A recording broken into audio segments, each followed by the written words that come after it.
வீடியோக்குள்ளே போகிறதுக்கு முன்னாடி நம்ம ராமச்சந்திரன் துர்கா என் யூடியூப் சேனல் சப்ஸ்கிரைப் பண்ணிக்கோங்க, பெல் பட்டனையும் கிளிக் பண்ணிக்கோங்க. மேலும் இந்த பதிவு பிடிச்சிருந்தால் லைக் பண்ணுங்கள், ஷேர் பண்ணுங்கள், கமெண்ட் பண்ணுங்கள். நன்றி.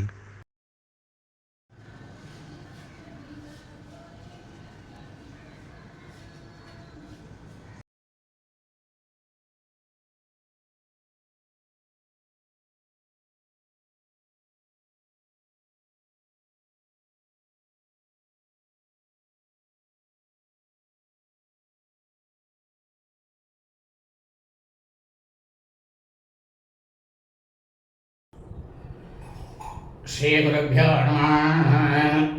हरि ओम. ஸ்ரீமகணாதிபதியே நமः. அனைவருக்கும் முதற்கண்கோடான கோடி நமஸ்காரங்கள், வணக்கங்கள், வந்தனங்கள். அனைவருக்கும் அன்பு கலந்த இனிய ஆசீர்வாதங்கள். நமது ராமச்சந்திரன் துர்கா என்ற யூடியூப் சேனலிலே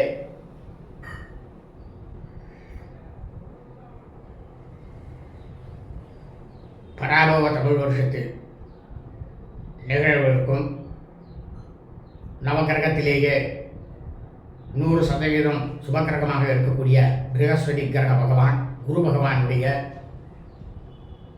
அவர் மிதுன ராசியிலிருந்து கடகராசியை பயிற்சியாகும் குரு பயிற்சி பற்றிய முழு விளக்கம்தான் இன்றைய தினம் மிதுன ராசி மெய்யன்பர்களுக்கு எப்படி இருக்கும் என்று விளைவிட இருக்கின்றோம் என்ற அடியனுடைய அனைத்து அன்பு இளைஞர் மெய்யன்பர்களுக்கும் அன்புடன் தெரிவித்துக் கொள்கின்றோம். ஸ்ரீராமஜெயம். குரு பெயர்ச்சி பலன்கள். கலியுகம் தமிழ் வருஷம் 5127 5128. ஆங்கில வருஷம் 2026 2027 பற்றிய முழு விளக்கம். நமது ராமச்சந்திரன் துர்காயன் என்ற யூடியூப் சேனலிலே குரு பெயர்ச்சி பலன்கள் கலியுக தமிழ் வருஷம் 5127 5128, ஆங்கில வருஷம் 2026 2027 பற்றிய முழு விளக்கம் என்கிற தலைப்பில் இந்த குரு பெயர்ச்சி பலன்களானது இதனை பற்றி மிகவும் விளக்கமாகவும் விமர்சையாகவும் தினந்தோறும் பதிவிடப்பட்டு வருகின்றோம் என்று அன்புடன் தெரிவித்துக் கொள்கின்றோம். நமது சேனலில் இன்றைய வீடியோ பதிவானது நவ கிரகங்களிலேயே 100% சுபக்கிரகமாக இருக்கக்கூடிய பிரகஸ்பதி கிரகம் குரு கிரக பகவான் மிதுன ராசியிலிருந்து கடகராசிக்கு பராபவ தமிழ் வருஷம் வைகாசி மாதம் 12/2/5127 நாள் 26/5/2026 செவ்வாய்க்கிழமை காலை 11:01 மிதுனம் ராசியில் கடகராசிக்கு பயிற்சி ஆகிறார். இவர் கடகராசியில் பிளவங்க கலியுக தமிழ் வருஷம் 5128 வைகாசி மாதம் வரை இருப்பார். ஆகவே இந்த வீடியோ பதிவினை அடியனுடைய அனைத்து அன்பு இணையங்களும் இயன்பர்களும் ஆரம்பம் முதல் கடைசியை ஒருவருமாக பார்த்து பிரகஸ்பதி கிரகம் குரு பகவானுடைய பரிபூர்ண கடாட்சத்தையும் பரிபூர்ண ஆசியும் பெற்று தாங்களும் தங்களது குடும்பத்தை சார்ந்தவர்களும் மிக மிக மிக மிக க்ஷேமமாகவும் சௌக்கியமாகவும் சகல ஐஸ்வர்யத்துடனும் சத்சந்தான பாக்கியத்துடனும் இருக்க வேண்டுமாய் அன்புடன் கேட்டுக்கொள்கின்றேன்.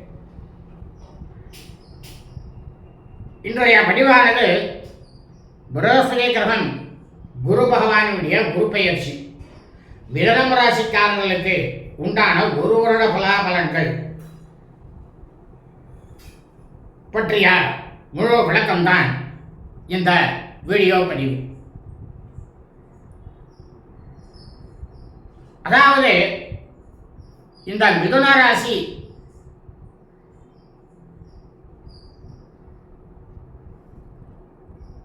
அப்படின்றது ஆரம்ப ராசியிலிருந்து 3வது ராசி. மேஷம், ரிஷபம், மிதுனம். உங்களுடைய ராசிக்கு அதிபதியாகப்பட்டவர் புதன் பகவான். இந்த புதன் பகவான் இந்த பிரகஸ்பதி கிரக பகவான் குரு பகவானுக்கு இவர் சத்ரு கிரகம். ஆனால் இந்த மிதுன ராசிக்கு குரு பகவான் நட்புக்காரகன்.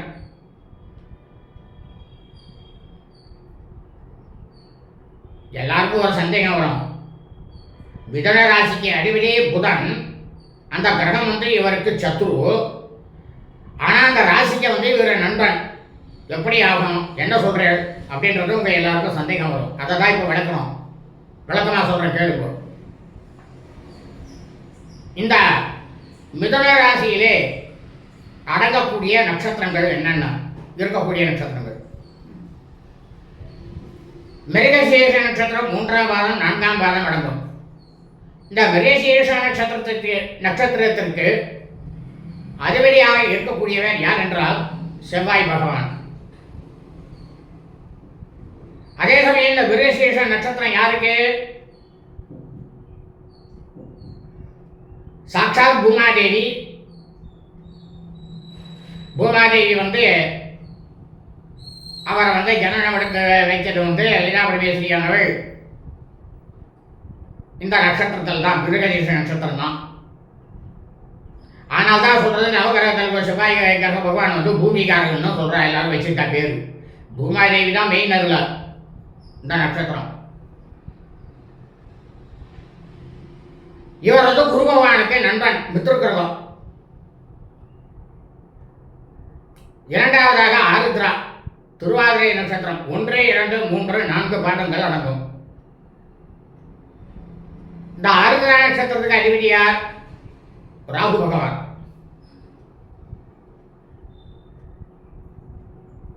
ராகு வந்து இவருக்கு சத்ரு கிரகம் தான்.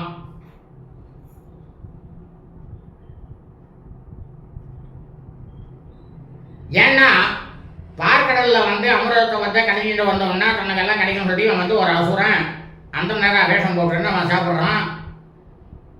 சாப்பிடும் போதே என்ன பண்ணுறான், மகாவிஷ்ணு வந்து தன்னுடைய சுதர்சன சக்கரத்தினால அவனுடைய சிரசை வந்து வெட்டிடுறார்.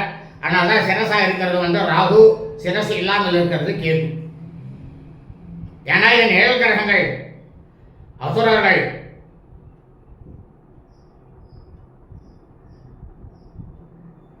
திதிக்கு பிறந்த பிள்ளைகள்.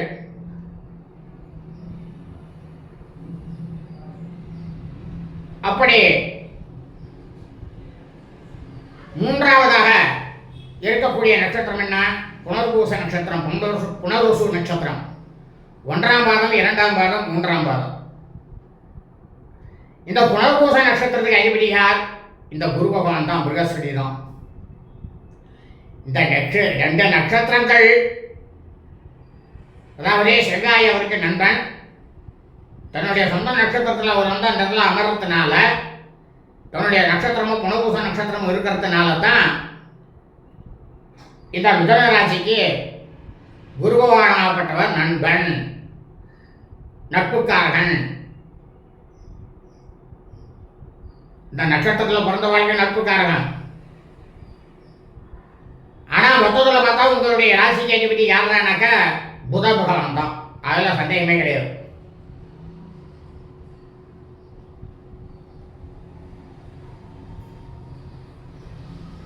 சரி, இதுவரை இந்த குரு பகவானாகப்பட்டவர் மிதுன ராசியாகப்பட்ட உங்களது ராசியில், ஜென்ம ராசியில் அமர்ந்து கொண்டு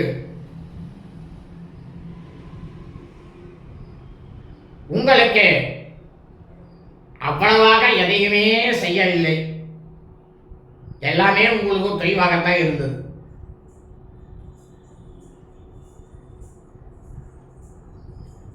இதே இந்த குரு பகவான் பராபவ வருஷம்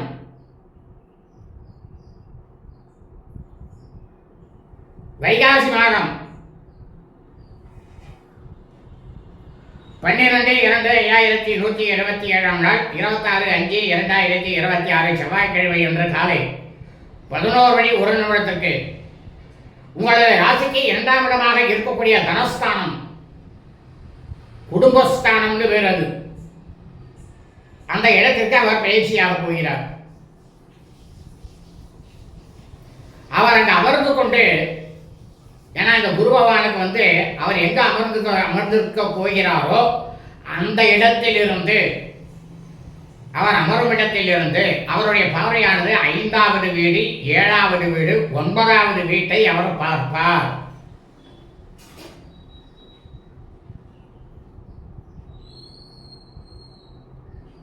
அப்படி இவர் கடகராசியில் அமர்ந்து கொண்டு தன்னுடைய 5வது வீடாக இருக்கக்கூடிய விருச்சிக ராசியை பார்க்கிறார். இந்த விருச்சிக ராசிங்கிறது உங்களுக்கு 6ஆம் இடம், மறைவு ஸ்தானம். மறைவு ஸ்தானத்தையே தான் போய் பார்க்கிறார்.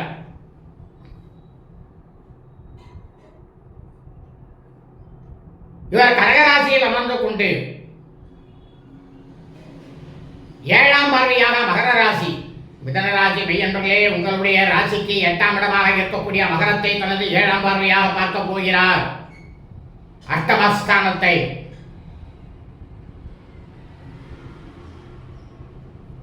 அதே சமயம் இந்த குரு பகவான் கடகராசியில் அமர்ந்து கொண்டு உங்களுடைய ராசிக்கு 10ஆம் இடமாக இருக்கக்கூடிய தொழில்ஸ்தானம் கர்மஸ்தானத்தை தனது 9ஆம் பார்வையாக பார்க்க போகிறார். அவருடைய சொந்த ராசி மீன ராசி, ஆட்சி பலம் பெற்ற ராசி.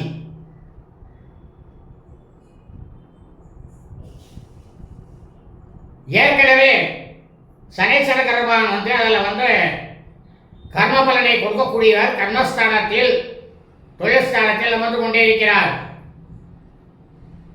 ஆனால் அவர் மீது இந்த குருவினுடைய பார்வையானது செல்கிறது. அந்த குரு பார்வையானது செல்வதனால் உங்களுக்கு தொழில் முன்னேற்றம் நிச்சயமாக உண்டு.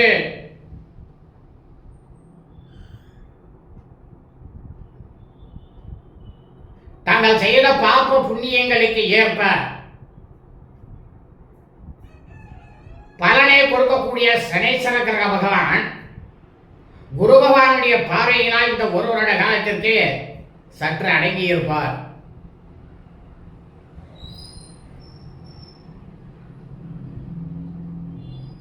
அதாவது உத்தியோகத்தில் இடமாற்றமானது வரும். வியாபாரம் இன்னும் பெரிய பெரிய வியாபாரம் எல்லாம் ஆரம்பிப்பேன். நல்ல லாபமானது வரும். எல்லாமே ரொம்ப பிரமாதமா இருக்கும் இந்த குரு பெயர்ச்சி.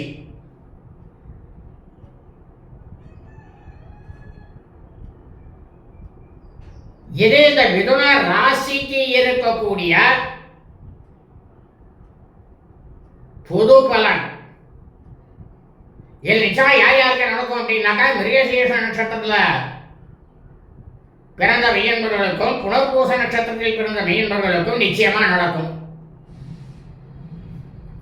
ஆனா ஆருத்ரா நட்சத்திரம் திருவாதிரை நட்சத்திரத்தில் பிறந்த மெய்யன்பர்களுக்கு சற்று குறைவாகத்தான் நடக்கும். 70% இல்லை 65% தான் நடக்கும். ஏன்னா அவன் சத்துரு கிரகம் ராகு. அதுவும் இல்லாம தீதிரு நட்சத்திரம் வேற. அவன் ஆருத்ரா நட்சத்திரம் தீதிரு நட்சத்திரம்.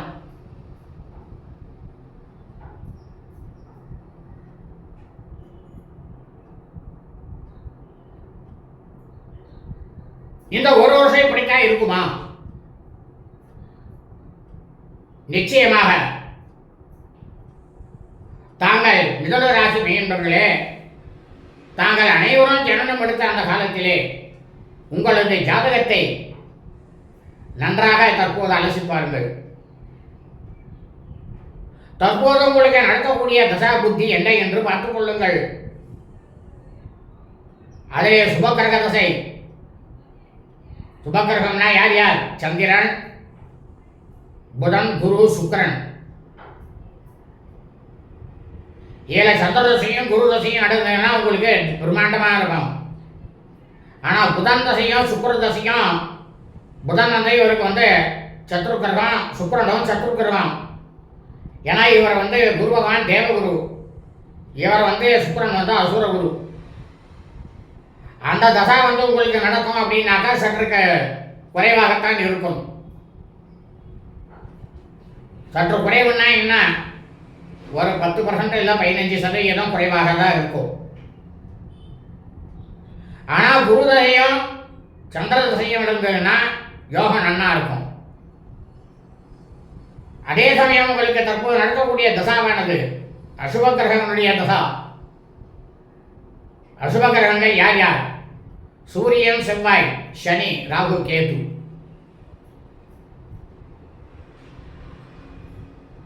ஆனால் சூரிய பகவானும் செவ்வாய் பகவானும் இவருக்கு புத்திர நண்பன். உங்களுக்கு தற்போது சூரிய கிரக தசையோ அல்லது அங்காரக கிரக தசாவோ நடக்குமேயானால், செவ்வாய் தசா நடக்குமேயானால்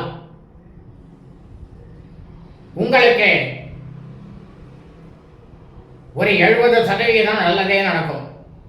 ஆனால் அதே சமயம் சனி தசையானது உங்களுக்கு இப்போ நடக்குமே ஆனால் சற்று குறைவாகத்தான் இருக்கும். நிழல்கரங்களாக இருக்கக்கூடிய ராகு கேது தசாவானது நடக்குமே ஆனால் உங்களுடைய பெற்றோர்களுடைய உடல் நலத்தில் மிகுந்த கவனத்தை வையுங்கள். அதை உங்களுடைய கவனத்தை செலுத்துங்கள். உங்களுக்கு ஒரு 60% தான் கிடைக்கும். நான் ஒவ்வொருத்தருக்கும் தனித்தனியாக பிரித்து சொல்கிறேன். ஆனால் இப்படித்தான் நடக்கும். இதான் அவர்களுடைய ஜனகாலத்தில் இருக்கக்கூடிய பலன். இப்படிதான் இருக்குமா? இல்லை. அதுக்கும் ஒரு ஆப்ஷன் சொல்றேன். என்னன்னா, உங்களுக்கு புத்திரனாகப்பட்டவர், அதாவது உங்களுக்கு ஆண் பிள்ளை இருப்பானே ஆனால் அவனுக்கு தற்போது நடக்கக்கூடிய இந்த குரு தசாவான மிகவும் நன்றாக இருந்தால் அவனுடைய மூலமாக உங்களுக்கு ஒரு 30% நல்லது நடக்கும். அதே அவனுக்கும் குரு தசை சரியில்லை, இப்போ உங்களுக்கு இப்போ இந்த குரு பயிற்சி நன்னா இருக்கு, உங்க பையனுக்கும் நன்னா இருக்கு, இரட்டிப்பு லாபம். இதே உங்களுக்கு இந்த குரு பயிற்சி நன்னா இருக்கு, உங்க பையனுக்கு நன்னா இல்லை அப்படின்னா அவனுக்கு நடக்கக்கூடிய அந்த குரு பயிற்சி சரியில்லாதனுடைய பலனானது உங்களுக்கு ஒரு 30% வரும். அப்போ 30% உங்களுக்கு கம்மியாக தான் வரும். எங்களுக்கு ஆண் பிள்ளையே கிடையாது, பெண் பிள்ளையே தான் இருக்கா அப்படின்னாக்க அந்த ஸ்திரீகளாக பெண்களாக பிறந்தவர்கள் அவர்களுடைய காலமானது முடியும் வரை அது அவர்களையே சேர்ந்ததே தவிர அதனால் அவர்களுடைய தாயார் தகப்பனாருக்கு எவ்விதத்திலும் பலன் இல்லை. எங்களுக்கு பசங்களே கிடையாது, நாங்கள் கணவன் மனைவி 2 பேர் தான் இருக்கோம், எங்களுக்கு பிள்ளைகளே இல்லை அப்படின்னு இருக்கிறவாளுக்கு மனைவிக்கு இந்த குரு தசையானது எப்படி இருக்கிறது என்பதை பார்க்க வேண்டும். அந்த மனைவிக்கும் உங்களது மனைவிக்கும் நன்றாக இருந்தால் மனைவியானவர் கணவனுக்கு பார்க்க வேண்டும். ஏன்னா மிதுன ராசிக்கு நன்னா இருக்கு. அப்போ அந்த அம்மாவுக்கும் நன்னா இருக்கும், 2 இரட்டிப்பு லாபம் கிடைக்கும். அதே சமயம் உங்களுடைய மனைவிக்கு அந்த குரு தசையானது சரியில்லை, இப்போ நடக்கக்கூடிய இந்த குரு பயிற்சி சரியில்லைன்னு வச்சுப்போம். அதனுடைய பலாபலனானது உங்களுக்கு சற்று குறையும், அந்த அம்மா மூலியமா உங்களுக்கு குறையும். இருவருமே மிதுன ராசி, தீவிர நட்சத்திரமாக இல்லாத மனைவியாகவோ கணவராகவோ இருக்கணும். மிருகசீரிஷம் இருக்கலாம், புனர்பூசம் இருக்கலாம், இரட்டிப்பு லாபம். ஆனால் தீவிர நட்சத்திரம், அந்த நட்சத்திரம் இருந்தால் மனைவியோ கணவனோ இருந்தால் பலனானது நிச்சயமாக கம்மியாகத்தான் கிடைக்கும். இந்த குரு பயிற்சி பலன்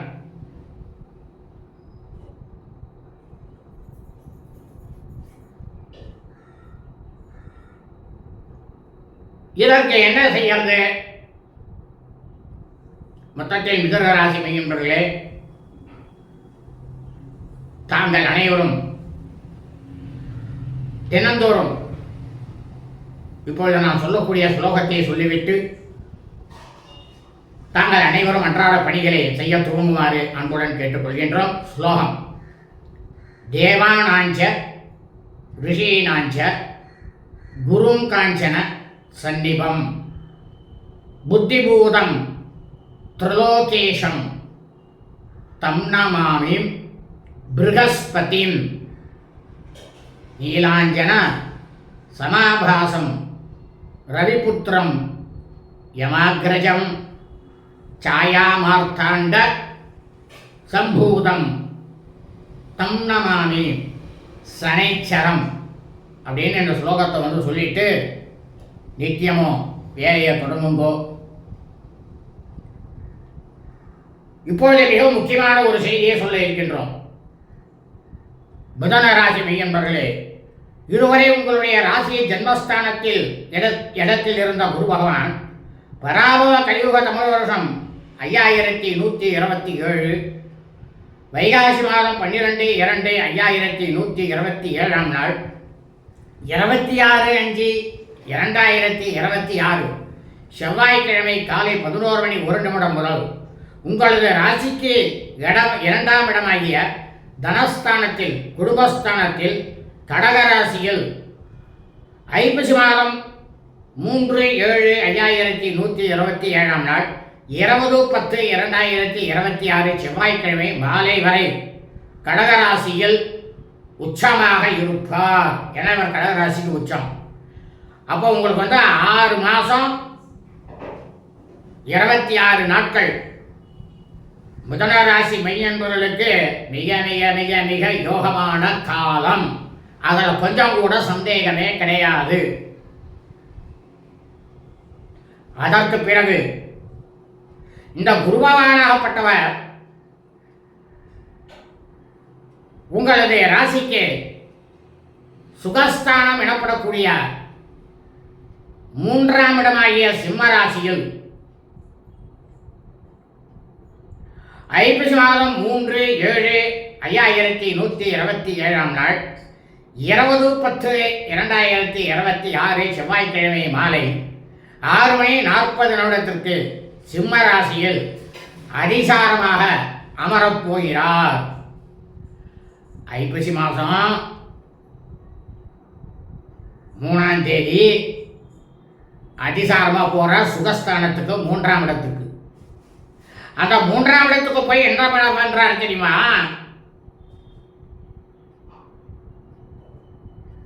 உங்களுடைய ராசிக்கு சமசுத்தமான ஸ்தானமாக இருக்கக்கூடிய தனுர் ராசி அவருடைய சொந்த ராசியை அதிசாரமாக தனது 5ஆம் பார்வையாக பார்க்க போகிறார். உங்களுடைய ராசிக்கு 9ஆம் இடமாக இருக்கக்கூடிய கும்பராசியை தனது 7ஆம் பார்வையாக பார்க்க போகிறார். உங்களுடைய ராசிக்கு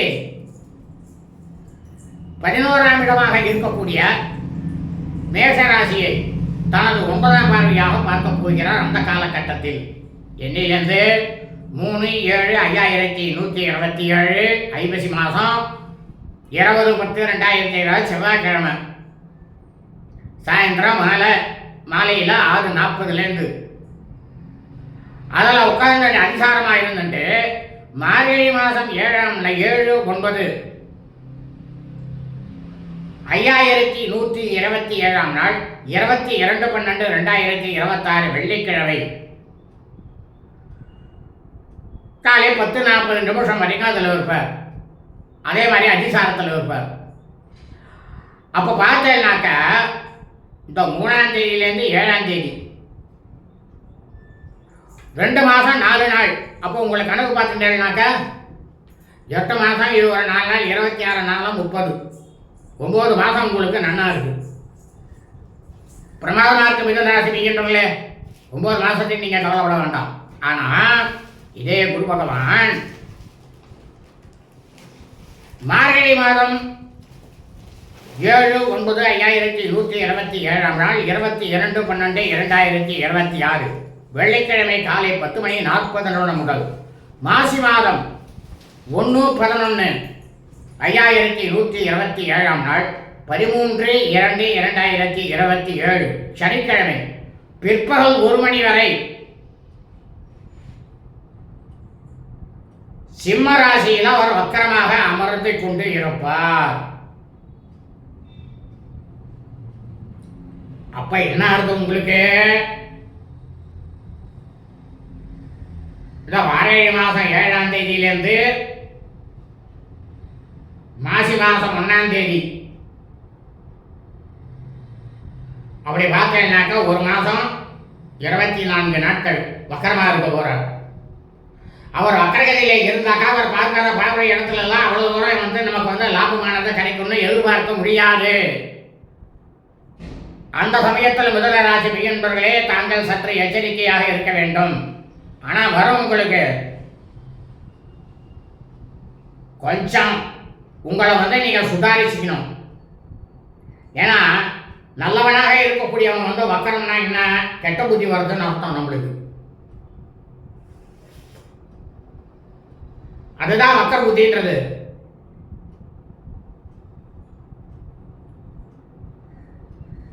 அதாவது நம்ம வந்து நல்லவாகவே இருந்திருப்போம். நம்ம வந்து எல்லா விஷயங்களையும் நம்ம வந்து கற்றுருப்போம். ஆனால் சில சேரக்கூடிய நண்பர்கள் மூலமா நமக்கு பலவிதமான கெட்ட பழக்கங்கள் வரும்.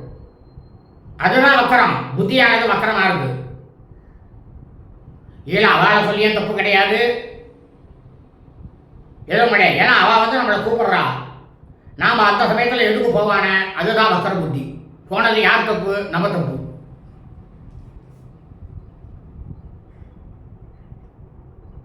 அதை தான் நாம் உணரணும்.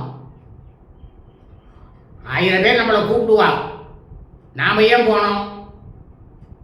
நமக்குன்னு ஒரு இது இருக்கு இல்லையா, அதை நாம் செய்யணும் போனோம் தர்மத்தை. அதே சமயம் இந்த குரு பகவான் ஆகப்பட்டவர் அதற்கு பிறகு மீண்டும் மாசி மாதம் 1/11/5127 நாள் 13/2/2027 சனிக்கிழமை பிற்பகல் 1 மணிக்கு உங்களது ராசிக்கு 2ஆம் இடமாக இருக்கக்கூடிய கடகராசியில் தனஸ்தானத்தில், அதாவது குடும்பஸ்தானத்தில் பிளவங்க கலியுக தமிழ் வருஷம் 5128 வைகாசி மாதம் வரை கடகராசியிலே வக்கரமாக அமரப் போகிறார். வக்கரமாக இருப்பார். வக்கரகதியில் வந்து அவ்வளவு தூரம் வந்து நம்ம வந்து லாபத்தை எதிர்பார்க்க முடியாது. அப்போ அந்த கடைசி 3 மாதம் நாம் எந்த விதத்தையும் எதிர்பார்க்க முடியாது. எப்போலேருந்து பார்த்தீங்கன்னாக்கா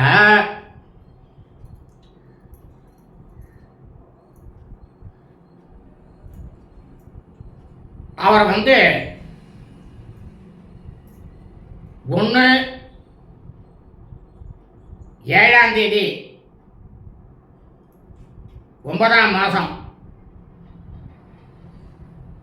அதாவது மார்கழி மாதத்திலிருந்து மார்கழி, தை, மாசி, பங்குனி, சித்திரை, வைகாசி அப்படி வருபவர் வந்து முதல்ல போய் உட்காந்துருக்கிறது அந்த 1 மாதம் 36 நாள், நாங்கள் 26 நாள் நன்னா இருக்கார்.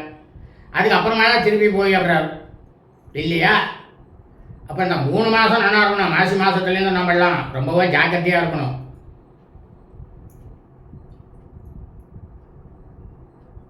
மாசி, பங்குனி, சித்திரை, வைகாசி 4 மாதம் ஜாக்கிரதையாக இருக்கும். 8 மாதன்றது 9 மாதம் வரைக்கும் கூட உங்களுக்கு நல்லது நடக்கும். மிதுன ராசி என்பவர்களுக்கு அவா தசா புத்தியை பொறுத்து இருக்கு.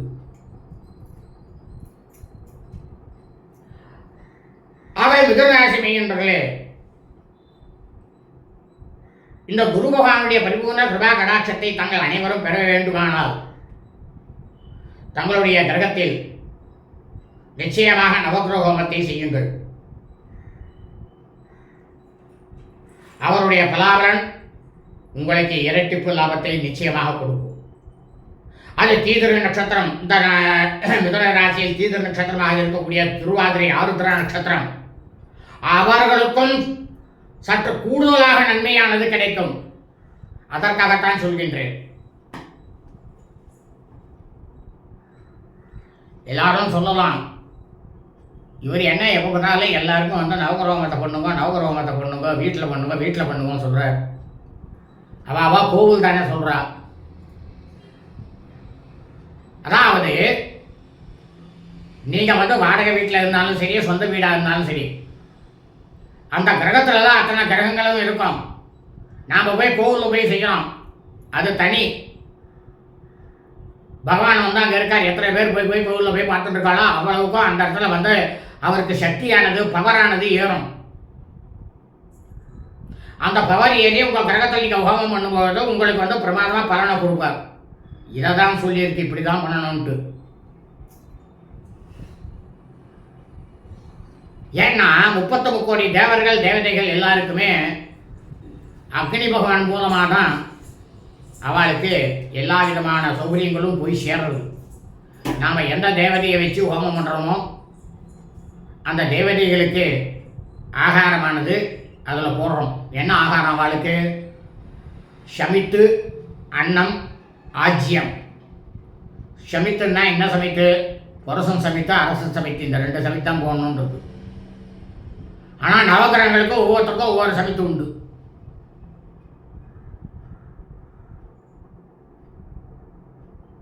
அன்னம் பச்சரிசியில் நல்லா பிரமாதமாக சாதம் செஞ்சு அதை ஹோமத்தில் போடணும். ஆஜ்யம்னா நெய். அந்த நெய்யை விட்ட, அதுவும் பசு நெய்யாக இருக்கணும், நல்ல நெய்யாக இருக்கணும், அதை விட்டு ஹோமம் பண்ணணும். இதைத்தான் சொல்லியிருக்கு. அதை ஒவ்வொருத்தரும் கிரகத்தில் வருஷத்துக்கு ஒரு வாட்டி பண்ணியே தீரணும். ஆனால் இப்போ யாரும் பண்ணுறது கிடையாது.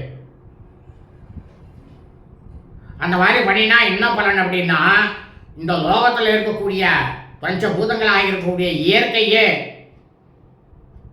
நாம் அனைவருக்கும் சாதகமான சூழலை உருவாக்கி கொடுக்குமா. அவ்வளவு பலன் கிடைக்கிறது அதில்.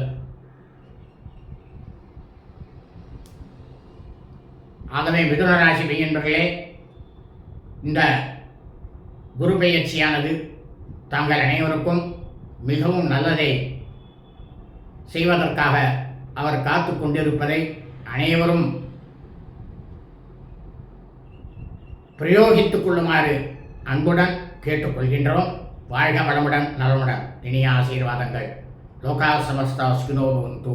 சுபமஸ்து. ததாஸ்து.